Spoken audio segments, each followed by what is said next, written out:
This week we delve into War of the Vikings and discover more than a few tidbits of Scandinavian history.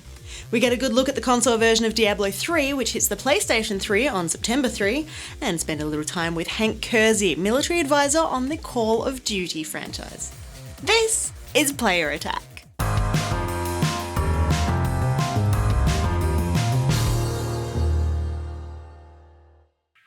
Kicking things off this week, Sony has finally told us all just when we'll be able to get our hands on the shiny PlayStation 4. We had heard some rumours that the new games machine wouldn't make it to Australia until sometime in mid-2014, but happily they were proven to be nothing more than fairy tales.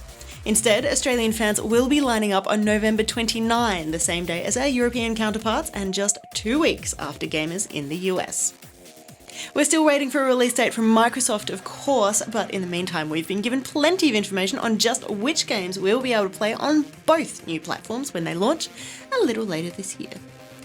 While both Xbox One and PlayStation 4 are packed with exclusives, games like the latest Assassin's Creed, Battlefield, Call of Duty, FIFA, Just Dance, Madden, NBA Live, Need for Speed and Skylanders will all be on both platforms at launch alongside LEGO Marvel Superheroes and Watch Dogs.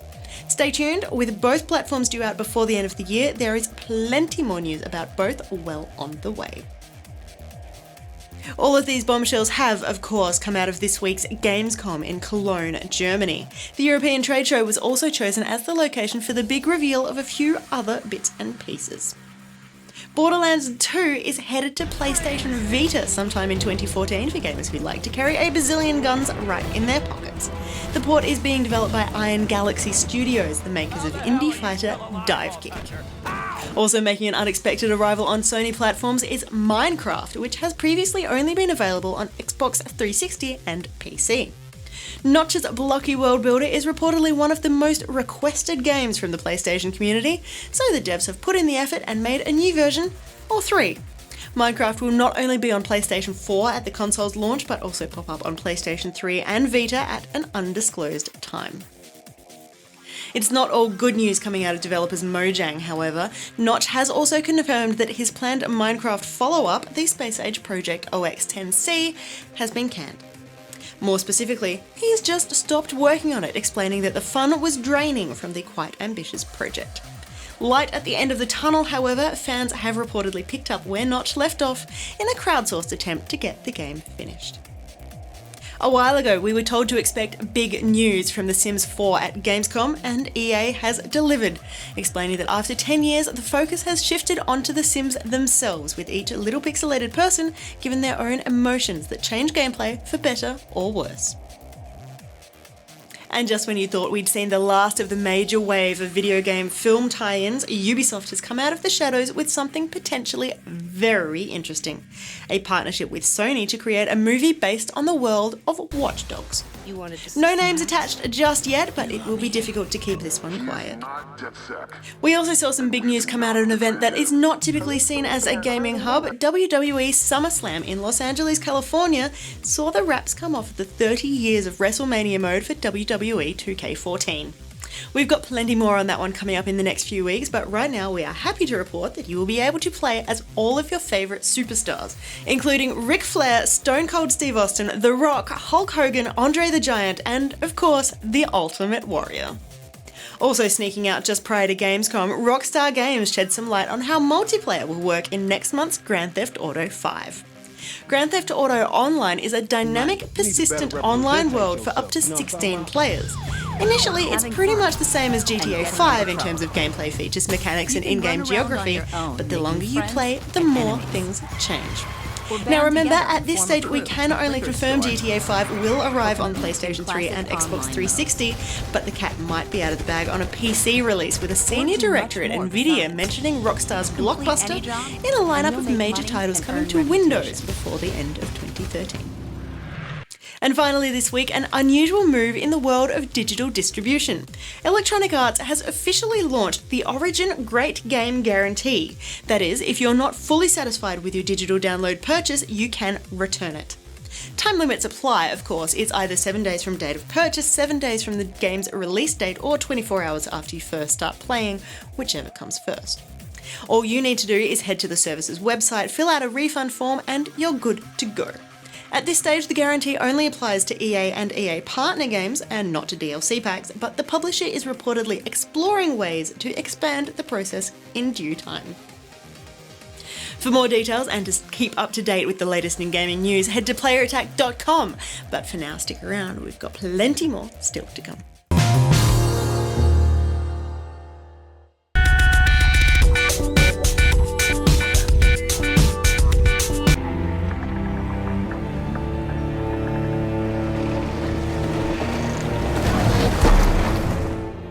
War of the Vikings is set during the Viking Age, and it's pitting basically the Saxons versus the Vikings. So it's set in Britannia, and it's kind of taking that and doing it in a close quarter multiplayer combat game. And this game, it can be up to 64 players. We're going to have a lot of different game modes, and I would say a key, interesting thing about this game really sets it apart is that it's a Viking game that's going to be based on facts. It's a very factual but historically inspired game. There's also a lot of unknowns factors from that.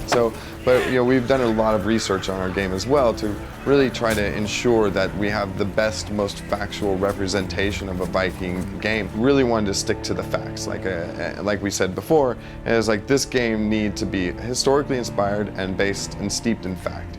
So we, through that, we also learned about a lot of myths about Vikings, and we were like, this is a fun opportunity to kind of dispel some of those things. So one of the most, the most common and the most predominant myths that you tend to run across is that the Vikings had horns on their helmets, and this is actually, there's absolutely zero evidence. Doing yourself a disservice to have such an easy thing to grip on and remove your helmet with. So, that it's just not something that would have occurred, and it's not something that you would ever find in our game either. But there's also evidence that there was female Vikings. And so that's something that we want to explore as well, and kind of introduce that and show that it's not just now that Western society is becoming civilized and creating more equality, but that this happened a lot back then as well, where in the pagan cultures, a lot of it was about equality and where you're going to be the most valuable to that culture, to that society, and to that group, or whatever group that you belong to. How are you going to serve them best? And so we're kind of we want to emphasize those things, and maybe it might have been uncommon, but we're game, and we want to make the uncommon common. War of the Vikings is a multiplayer only game.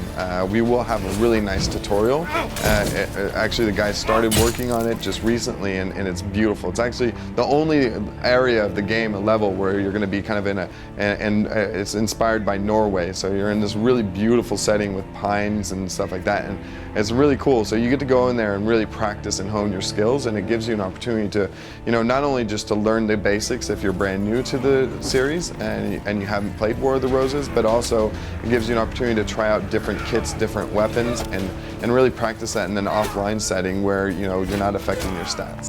We do have a persistence system that's going to be tracking, your kill-death ratios, and hopefully we'll be able to expose a lot of information about your weapons. We're still early in development, so a lot of those things are kind of unknown defined factors.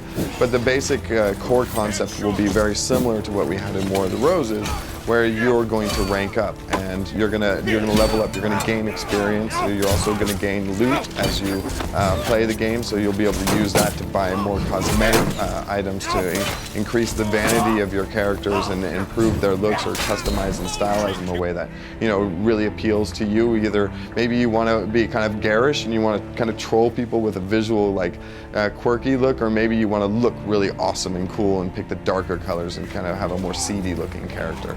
But so we have a lot of these things attached to that, but it's not necessarily one specific character. You'll be able to create multiple profiles, and those profiles you'll be able to kind of dress them up the way that you would like.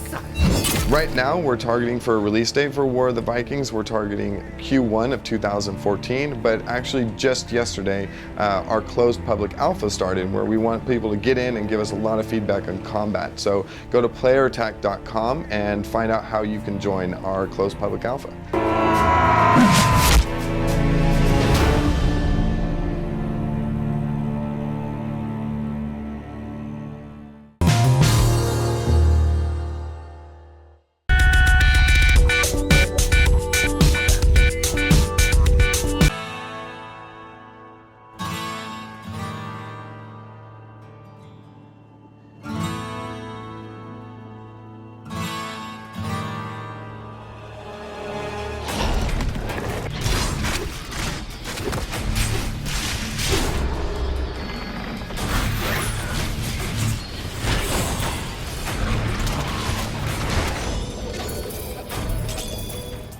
What's new from bringing this very PC-centric franchise to finally making it onto consoles? Well, I think the biggest change is how you're going to interact with the game. We've gone from an indirect control, click, click, click, click, click, click, click, that staccato rhythm of running after monsters in the loot, to direct control. You're actually moving your character. Your focus is centered on, your barbarian or your wizard, and the actions are much more kinetic. It's really visceral. You are the barbarian. You are the witch doctor. One of the really nice things that has happened is as soon as we give the controller to somebody, they're able to pick it up and they're able to play, and there's really no adaptation period. Josh Mascara, our game director, likes to say that it's pick up and slay, and he's right. You don't know, maybe you don't know console games, maybe you don't know PC games, maybe you're not really a gamer. You pick up the controller, you don't know what Diablo 3 is about. You're moving the left stick, your character is moving around, you click one of the buttons, he does an action. It's very simple, it's very easy, you can really get into it without any problem. You're used to the PC version, you're an expert player, all the skills are there, you have elective mode, you can really tweak your character any way you want. So we've managed to maintain Diablo 3, the awesome game, and bring it to console and turn it into a new experience. But players who love Diablo 3 will find their game. You're talking about tweaking. I know that there are more than a few people who are concerned that they have tailored their Diablo experience to include hotkeys and special buttons. How does something like that translate to a controller that has so many fewer keys to press? Well, I mean, that was a challenge. There's just so many buttons on the controller, you kind of have to make it work. So we have made some pretty big changes. For instance, on the user interface is very, very different to take into account the fact that you don't have a mouse and you're not dragging it across the screen. We've also had to modify some of the skills. Leap is a very good example. Leap can be used for the barbarian to jump into combat and stun some enemies, or when you're surrounded by enemies, you might want to leap out into safety. And so what we've done is, if you tap the button, your character will actually jump towards what you have highlighted. If you press and hold, he will jump the max distance. So you're surrounded by enemies, you press and hold, and you will leap out. So we've managed to maintain all the skills and how awesome they are, but we've modified them in the ways we needed to so that they fit on console. We've actually created new elements. We have something called Nephilim Glory, which is a buff. And when you get it, you're kind of incentivized to keep going, grabbing other buffs, other health globes, and moving forward to maintain that advantage and get yourself into trouble and potentially die, just like treasure goblins. So we have that sense of wonder and excitement and danger and skill that players are used to on the PC. And we also have monster power. So if you find the game a little bit too easy, you are very welcome to crank it up harder and harder and harder. Everyone was so happy when we finally heard that it was actually happening and it was actually coming to PlayStation, and now to hear that it's coming to Xbox as well, that's pretty big news, you guys. You kept that one well under your hats. Well, we try as much as possible. We were always hoping that we were going to come out with an Xbox version, and so even though we've just announced it, it had been in development at the same time as the PS3, so both versions are identical. There's really no compromise on either one of them. So whichever one you prefer to play on, you'll be well served. Just like on PC, you can have up to 4 players. However, you do have the option of having 4 players on the same screen. We don't split the screen, so it's the camera. If you start to move away from one another, the camera actually pans out and make sure that it keeps you all on screen. Eventually, it kind of locks you in, but players tend to congregate together when they're killing things. And you can, of course, play it over PlayStation Network or Xbox Live, and you can do any kind of combination between the two. So, for instance, you could have 2 players on the couch, and then 2 players over PlayStation Network joining you. Players are linked to, so it's one screen, one set of loot. So if we're all playing on the same couch, we're locked to that screen, and we all share the loot. If you're joining us from, your home and we're on the couch, then you're not locked to our screen. You can move around, go everywhere you want. You get your own loot drops. We don't see them. You don't see ours. Fabulous. And how long do we have to wait for this one? Not a long time. September 3rd. There we go. Fantastic. Thank you so much for your time. It was a pleasure. SteelSeries has been around for just over a decade now, and the Danish manufacturer has made quite a name for itself in the realm of competitive gaming peripherals. You can find SteelSeries logos on pro gamers around the world, from Team Immunity to Navi and Fnatic, and if you're lucky, you might find 1 or 2 on your desk as well. SteelSeries has sorted out a pretty sweet little prize pack to give away to 1 lucky Player Attack viewer. We've got the freshly launched Siberia V2 Heat Orange headset, a Sensei optical mouse, and a quick gaming service. They are all super sleek. The headset has its own USB sound card, the mouse takes personalization to an all new level, and a dedicated gaming surface has got to be better than dragging your mouse around on that desk. Want one? All you have to do to win your very own SteelSeries prize pack is head to playerattack.com. Follow the links to the SteelSeries competition, fill out your name and contact details, and enter this week's key feature, which is on your screen right now. The competition is open to anyone in Australia and will run all the way up until October 9th, with the winner announced on Player Attack shortly after. For the full terms and conditions, see our website.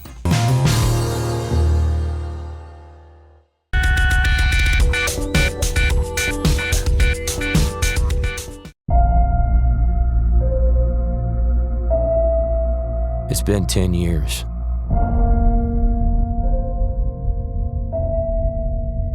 You start to forget the things you should remember. And you can't stop remembering the things you should forget. We've always had the power.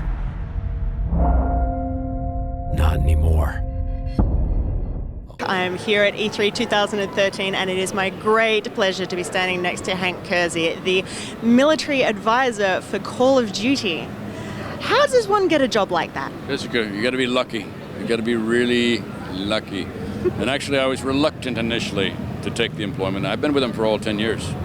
I got a call in my comfort of my home and said, hey, come be the Call of Duty advisor. I said, I don't know what Call of Duty is, and I don't like video games, so no, I'm not coming. And the guy said, well, they're going to fly us out first class, and they're going to give us whiskey. I said, well, I guess I could go. Now, my reluctance turned to enthusiasm when I went to see the studios, and I saw in a level of passion and the craftsmanship that was going into making the games. Now, this is a World War II games. But what they were doing, because they were so detailed and authentic, was they were telling history. And the kids or young men or young humans that played the game would gain an appreciation for that generation that was passing into the long night. So I became a real enthusiast. Now, since that time, they transformed in 07, they transformed to Modern Warfare pretty much. And the same level of commitment and passion to making the game authentic was there. And also now, folks that played the game got an appreciation for what soldiers, Australian SAS guys, coming back from the front, we went through. Now, they weren't getting the whole experience, but they get a little slice of a snippet of what looks down gun sights and some of the stress of a real big firefight. So I became enthusiastic. More importantly, I think,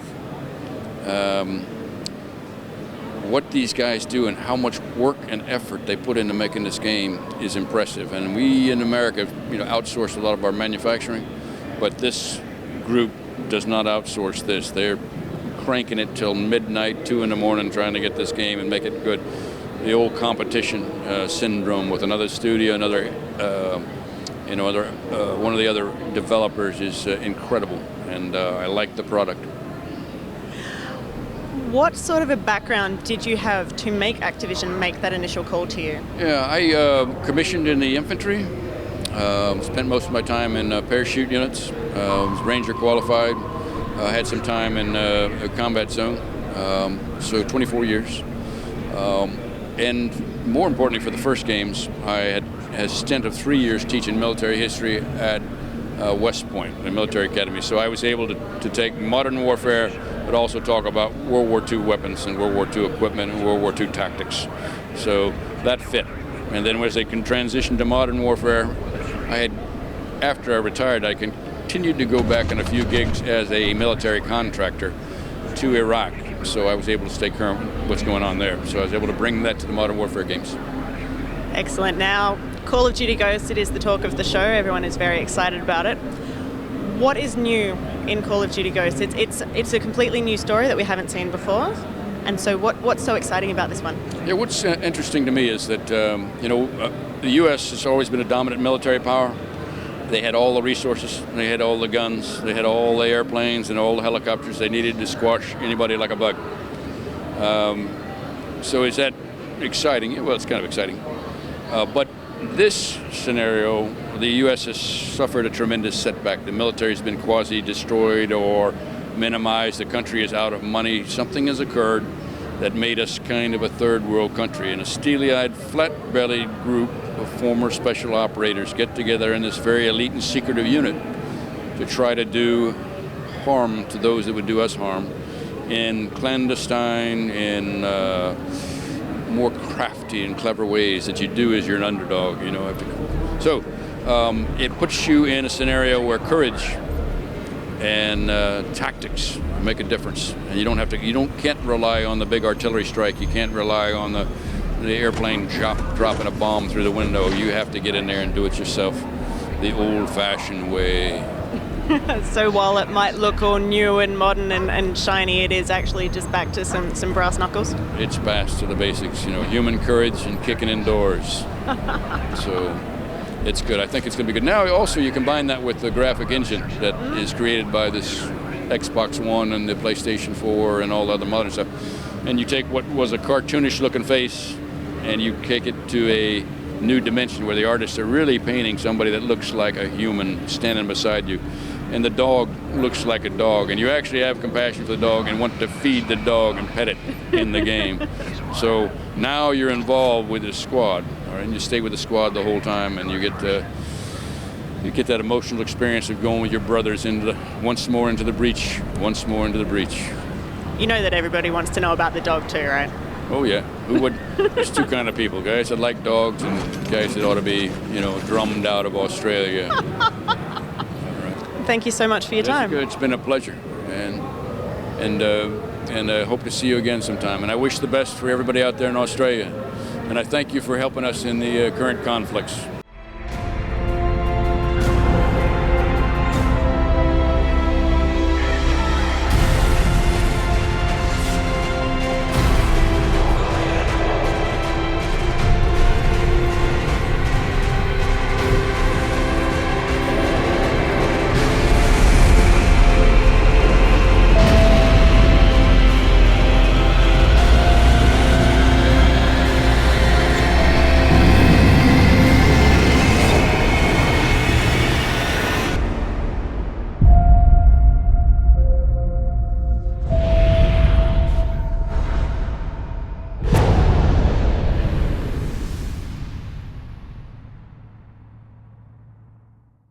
And that's about it for this edition of Player Attack. Thanks for watching.